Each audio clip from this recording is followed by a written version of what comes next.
Hello বন্ধুরা, আমি সীমা আজকে নিয়ে চলে এসেছি বৃষ্টিমুখর সন্ধ্যের একটা মুখরোচক স্ন্যাক্স তোমাদের সাথে শেয়ার করতে। দেখো, আমি বানিয়েছিলাম কিন্তু চিকেন কাটলেট। তার জন্য 200 চিকেন নিয়েছি বোনলেস, আর নিয়েছি পেঁয়াজ কুচি, টমেটো কুচি, এক টুকরো লেবু। লেবুটা ছিল কাগজি লেবু। কাগজি লেবুর গন্ধটা আমার ভীষণ ভালো লাগে, তার জন্য একটা আলু সেদ্ধ নিয়েছি। আর কিন্তু নিয়েছি রোজকার গুঁড়ো মশলা, যেমন হলুদ, লঙ্কার গুঁড়ো, অল্প একটু গরম মশলার গুঁড়ো। দেখো, প্রথমে আমি কিন্তু চিকেনটা আর আলুটাকে সিদ্ধ করে নিয়েছি প্রেসার কুকারে।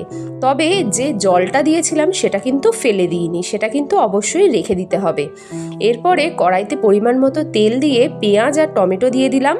তারপরে দিয়ে দিলাম পরিমাণ মতো নুন, যাতে টমেটোটা খুব ভালোভাবে গলে যায়। এরপরে আদা, পেঁয়াজ, রসুনের যে পেস্টটা বানিয়েছিলাম সেটা দিয়ে দিলাম, আর দিয়ে দিলাম কিন্তু রোজকার গুঁড়ো মশলা।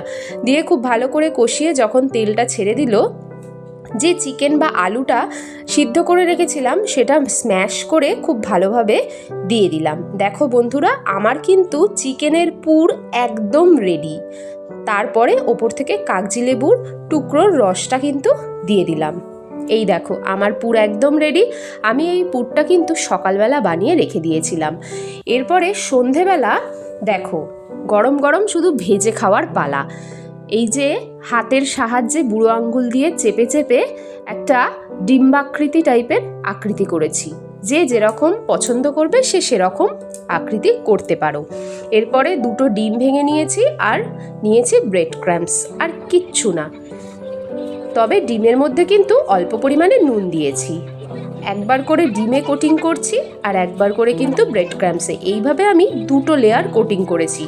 তাতে কিন্তু ক্রিস্পিনেসটা খুব ভালো হয়। আর আমার বরমশাই বা বাড়ির সকলেই খেতে কিন্তু এটা খুব পছন্দ করে।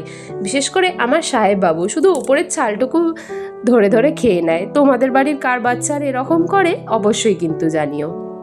এই দেখো, তেলটা কিন্তু এবারে গরম করে নিয়েছি, আর আমি ননস্টিকের কড়াইতে ভেজেছি। তোমরা যে যেরকম কড়া আছে তাতেই ভাজতে পারো, তবে ননস্টিকের কড়াতে ভাজলে কিন্তু তেলটা খুব বেশি অ্যাবজর্ব হয় না, সেটা শরীরের জন্য অনেকটা হেলদি। তাই জন্য আমি ননস্টিকের কড়াইতে করেছি। এরপরে একে একে ভেজে নেওয়ার পালা। আর কি, দেখো বন্ধুরা, উল্টে পাল্টে কিন্তু ভেজে নিচ্ছি। তবে গ্যাসের ফ্লেমটা কিন্তু অবশ্যই লো টু মিডিয়াম রাখতে হবে।